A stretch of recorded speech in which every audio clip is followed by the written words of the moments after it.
बड़ी खबर है बागपत से, जहां जनपद बागपत की बड़ौत नगर पालिका यूपी का पहला सीएनजी चालित सौदागृह बनने जा रहा है, जिसकी निर्माण की शुरुआत आज नगर पालिका अध्यक्ष व सभासदों ने नारियल तोड़कर कर दी। आपको बता दें कि अध्यक्ष ने बताया कि यह सौदागृह 94 लाख रुपए की कीमत से बनेगा, जो सीएनजी से चलेगा, जिसमें लकड़ी और अन्य सामग्री का इस्तेमाल नहीं होगा।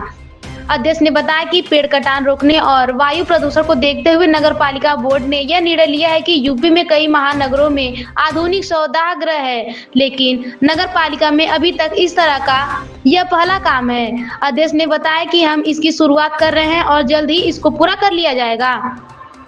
अंतिम संस्कार के लिए इसकी कीमत फ्री रखने का निर्णय लिया गया है। बोर्ड में इसको रखा जाएगा और फिर फ्री में ही अंतिम संस्कार प्रक्रिया शुरू होगी।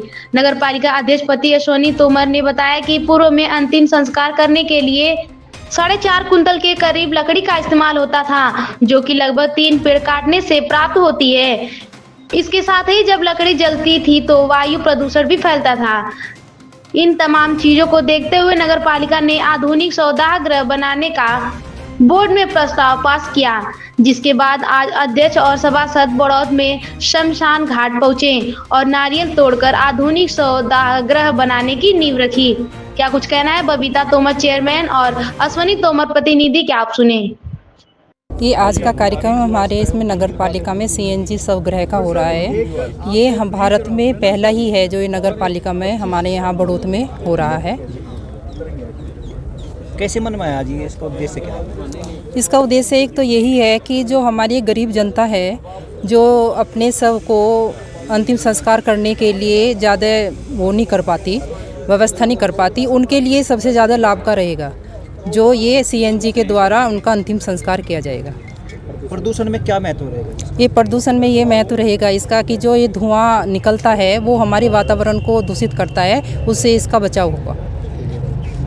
बेस्ड जो हमारा सीएनजी से चलेगा सौदागृह हम बना रहे हैं। हमारे पूरे बोर्ड ने ही निर्णय लिया कि हमें इस शहर में प्रदूषण कम से कम करना है।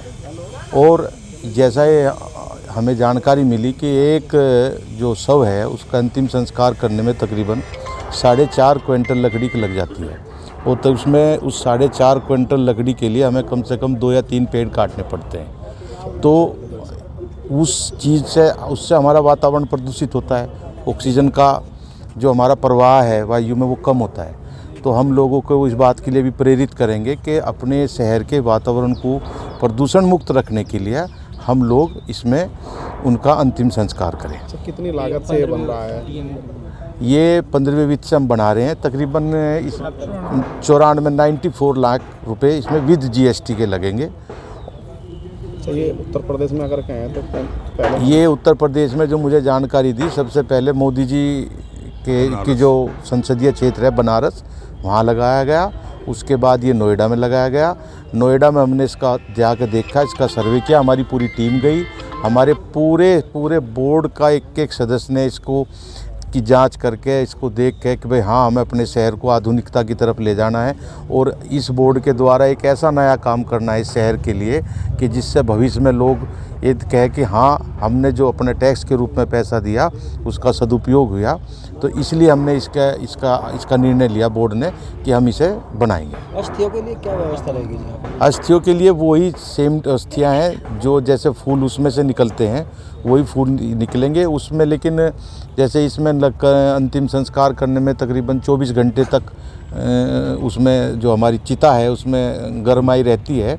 लेकिन हमने जो वहाँ देखा और जानकारी ली, उसमें तकरीबन 80-90 मिनट या 60 मिनट में वो बॉडी के ऊपर भी वेरी करता है, तो वो पूरा प्रक्रिया समाप्त हो जाएगी। उसके बाद अपनी अस्थियाँ जो परिवारजन है वो ले लिया करेंगे, और जो उनकी प्रक्रिया, धार्मिक प्रक्रिया है, गंगा जी में जाके या जहाँ जिसकी जो भी व्यवस्थाएं हैं, जो भी उसकी मान्यता है, उसके अनुसार उनका वो अंतिम संस्कार कर देंगे। ये जो हमने जानकारी ली, ये हर जगह जो सीएनजी से यूज होगा, तो इसमें कहीं 2000, कहीं 1500, कहीं 2500 रुपये की बात है। अलग अलग जो नगर निगम है या नगर निगम में ही लगा, अभी कभी नगर पालिका परिषद में लगा नहीं है। लेकिन हमारा बोर्ड ये निर्णय शायद क्या करेंगे कि हम हो सकता है इसे निःशुल्क रखें, लेकिन ये हम जब चीज़ बोर्ड के बीच में लेकर जाएंगे और वहाँ से जो भी हम कोशिश करेंगे कि हम निःशुल्क रखें इसे। और यदि कोई अपनी मर्जी से स्वैच्छिक यदि कोई शुल्क देना भी चाहे तो दे दें, लेकिन यदि हमारा तो पूरे बोर्ड का निर्णय यही है कि हम इसे निःशुल्क रखेंगे। लेकिन अगर कोई देना चाहे, जिसका मन है भाई हम सक्षम हैं, लोग हैं और हमें कोई परेशानी नहीं, तो दे दिया करेंगे। और इसमें हमारी जो वर्तमान में जो डीएम साहब हैं उनका बहुत महत्वपूर्ण योगदान रहा। उनके सामने भी ये बात रखी गई और उन्होंने बहुत ही ज़्यादा इसमें सहयोग किया, तुरंत फाइलें हमारे पास की और उन्होंने हमें इसके लिए और अधिक प्रेरित किया। Thank you.